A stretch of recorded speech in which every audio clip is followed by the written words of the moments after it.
केही दिन अघि जनप्रदर्शनमा जुन प्रकारको हिंसा आगजनी तोडफोड भयो त्यसबाट जस प्रकारको मानवीय एवं भौतिक क्षति भयो त्यो सुन्दा हामीलाई अत्यन्तै दुःख लाग्यो। हाम्रो आह्वान हामी कसैको निजी स्वार्थपूर्तिका निमित्त होइन, कुनै खालको सैद्धान्तिकवाद वा विचारको होइन, समग्र राष्ट्रको स्वाधीनता, समग्र जनताको सम्प्रभुता तथा नेपाल र नेपालीको सुखमय प्रतिष्ठाको निम्ति हो। संसार धेरै अघि बढिसक्यो, तर हामी यो वा त्यो वादको चक्रव्यूहमा फँसेका छौँ। नेपाल आमालाई केन्द्रमा राखेर हाम्रा विचार बन्नुपर्छ, हाम्रा कदम चल्नुपर्छ। भ्रष्टाचार र व्यथिति देशले थाम्नै नसक्ने स्तरमा झाँगिएको छ। हामी अस्थिरता, अशान्ति, अराजकता, विपन्नता र भ्रष्टाचारको अन्त्य चाहन्छौँ। समाजका विभिन्न दल, वर्ग र जनसमुदायले आफ्नो धारणा, आस्था तथा अभिव्यक्ति राख्न पाउनु प्रजातन्त्रको सुन्दर विशेषता हो। तर त्यस्तो धारणा र मान्यता प्रस्तुत गर्दा सबैले संयम अपनाउनु पर्दछ। केही दिन अघि जनप्रदर्शनमा जुन प्रकारको हिंसा आगजनी तोडफोड भयो त्यसबाट जस प्रकारको मानवीय एवं भौतिक क्षति भयो त्यो सुन्दा हामीलाई अत्यन्तै दुःख लाग्यो। नागरिक स्वतन्त्रता भन्दा ठुलो तन्त्र वा वाद हुँदैन। वास्तविक प्रजातन्त्र त्यहाँ हुन्छ जहाँ राम्रो, नराम्रो, जनगुनासो वा गुणगान सुन्ने परम्परा र संस्कार हुन्छ। नेपाली जनतामा देश र भविष्यलाई लिएर जुन खालको जागरुकता पैदा भएको छ त्यसलाई हामीले सकारात्मक रूपमा लिएका छौँ। वास्तवमा नेपाली जनतामा रहेको देशभक्तिपूर्ण भावना विश्वमै अनुकरणीय र अनुसरणीय छ।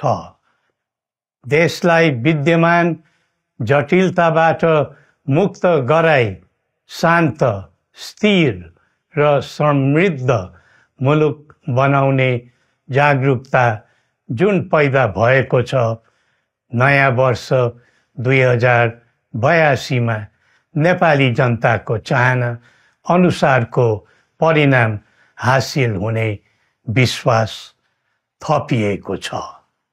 मुलुकमा व्याप्त अशान्ति, अराजकता, निराशा र असन्तुष्टिबाट आम नेपालीलाई मुक्त गर्न नेपालको राज संस्थाले जहिले पनि योगदान पुर्याउँदै आएको विदितै छ। राष्ट्रियता र प्रजातन्त्रलाई मूल कार्य मान्दै जनभावना बमोजिम चल्ने बहुदलीय प्रजातन्त्र र संवैधानिक राज संस्थाको परम्परामा हाम्रो मान्यता रही आएको छ। वर्तमानमा बदलिदो जनचाहनाको पनि कदर गरी राज्य शक्तिको स्रोत जनता नै हुन् भन्ने मन्जुरी सदैव स्थापित हुनु पर्दछ। राष्ट्र निर्माता श्री 5 बरामहाराज धीराजको दिव्य उपदेशलाई नै अबको राज्य सत्ताको मूल मन्त्र सोच्नुमा के होला? सन्तुलित कूटनैतिक सम्बन्ध र आत्मनिर्भर नेपालको परिकल्पना नै पृथ्वी पथको मूल सार हो। यही नै राजनीतिको मूलधार हुनु पर्ने हो। विश्वको बदलिँदो परिस्थितिलाई मनन गर्दै विश्वव्यापीकरण र स्वतन्त्र व्यापारका आधारहरूलाई चुनौतीको रूपमा लिँदै चरम आर्थिक मन्दी भोग्नु परिरहेको अहिलेको सन्दर्भमा नेपाल जस्ता विकासोन्मुख देशले आत्मनिर्भर अर्थतन्त्र निर्माणको कार्यमा अर्जुन दृष्टि लगाउनु पर्ने समय आएको छ। स्वदेशी स्रोत साधनको प्रयोगले स्वदेशमै उत्पादन गरी स्वदेशमै खपत गर्दै आन्तरिक अर्थतन्त्रको चक्रभित्रबाटै मुलुकको समग्र अर्थतन्त्र आत्मनिर्भर र चलायमान गराउनु पर्ने विश्व परिवेश निर्माण हुँदैछ भन्ने सङ्केतहरू देखा परिरहेका छन्। विश्वकै उत्कृष्ट यो भूमिमा बाँच्न समेत गाह्रो हुने स्थिति पैदा भएपछि बढ्दो युवा पलायनलाई रोकी युवा शक्तिको श्रम र सिपलाई स्वदेशमै उच्च उपयोग गर्नु पर्दछ। युवा स्वरोजगारको निम्ति अवसरहरूको खोजी गरी नेपालमै आय आर्जन गर्न सक्ने वातावरण तयार गर्नुपर्ने आजको पहिलो आवश्यकता बनेको छ। सबै नेपालीको तन, मन र ध्यान त्यसैमा लगाउनु परेको छ। विश्वभरि छरिरहेका नेपालीहरू एकताका सूत्रमा बाँधिन अब ढिला गर्नु हुँदैन। आफ्ना ज्ञान, सिप र सामर्थ्य मात्र होइन, त्यहाँ आर्जेको पुँजी, स्रोत र साधन समेत नेपालमै लगाउनु पर्दछ भन्ने भावना सबैमा जागृत गराउनु परेको छ। प्रकृतिले दिएको स्वर्ग जस्तै सुन्दर हिमवत् खण्ड नेपाल सिँगार्न र विकासको बिकुल फुक्न कसरी लाग्ने र लगाउने स्वदेश फर्क स्वदेश नै स्वर्ग भन्ने अभियान चलाउनु पर्ने आजको आवश्यकता भएको छ। जनभावना र चाहना बुझी मुलुकको समग्र संरचनामा नै हेरफेर र सुधारका कदम चाल्नुपर्ने तथ्य स्पष्ट देखिन्छ। शिक्षा, स्वास्थ्य र दैनिक कामकाजका पद्धति र प्रणालीहरूमा आमूल परिवर्तन र सुधार गरी यिनको आधुनिकीकरण अनिवार्य भइसकेको छ। युग प्रविधिको हो, सावधानीपूर्वक उपयोग गर्नु सकेमा राष्ट्रको योगदानमा ठुलो टेवा पुग्न सक्नेछ। सुशासन र भ्रष्टाचार मुक्त प्रशासन मूल नारा हुनु पर्दछ।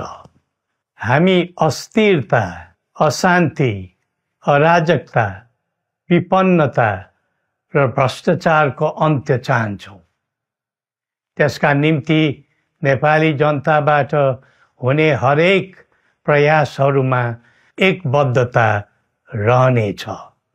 मुलुकको गिर्दो अर्थव्यवस्था, रुग्न हुँदै गएको औद्योगिक उत्पादन, बढ्दो राष्ट्रिय ऋण र बेरोजगारी रक्षात्मक बन्दै गएको राष्ट्रियता, राष्ट्रिय एकता, सामाजिक सद्भाव, मौलिक धर्म, संस्कृति तथा जनस्तरमा बढेको निराशा, असन्तुष्टि हाम्रो चिन्ताको मूल विषय हो।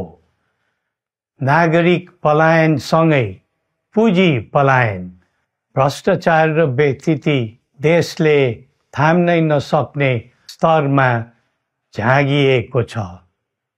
यो स्थितिमा नयाँ वर्षलाई उपलब्धिमूलक बनाउनु हामी सबै नेपालीको सामूहिक र एकताबद्ध प्रयास अपरिहार्य भएको छ।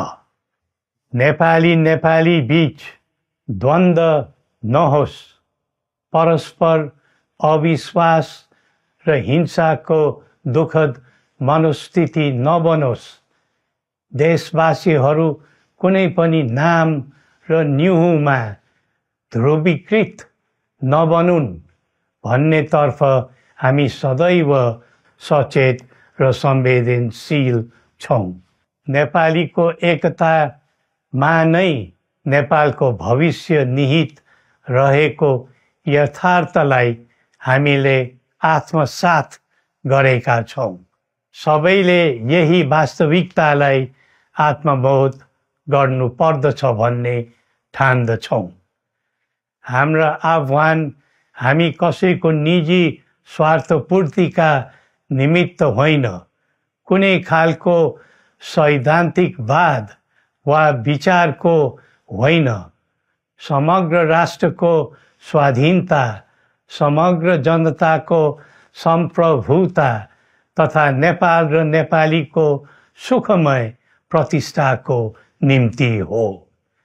आफ्नै प्रकारको अग्रणी राष्ट्र हामीले नै बनाउने हो अनि आफ्नो स्वतः र अस्तित्व हामी आफैले उठाउने हो। संसार धेरै अघि बढिसक्यो, तर हामी यो वा त्यो वादको चक्रव्यूहमा फँसेका छौँ। नेपाल आमालाई केन्द्रमा राखेर हाम्रा विचार बन्नुपर्छ, हाम्रा कदम चल्नुपर्छ। हरेक समस्याको समाधान संवाद, सहमति, समन्वयन र सहकार्यबाट हुन सक्छ। आगामी वर्ष नेपाली इतिहासको स्मरणीय र सुनौलो सम्झना बन्नुपर्छ र बनाउनु सकिन्छ भन्ने विश्वास हामीले लिएका छौँ। नयाँ वर्षले नयाँ आशा, उमङ्ग र उत्साह ल्याओस् अनि नेपालीको सुनौलो भविष्यको सुनिश्चितता होस्। श्री पशुपतिनाथले हामी सबैको कल्याण गरून्। जय नेपाल।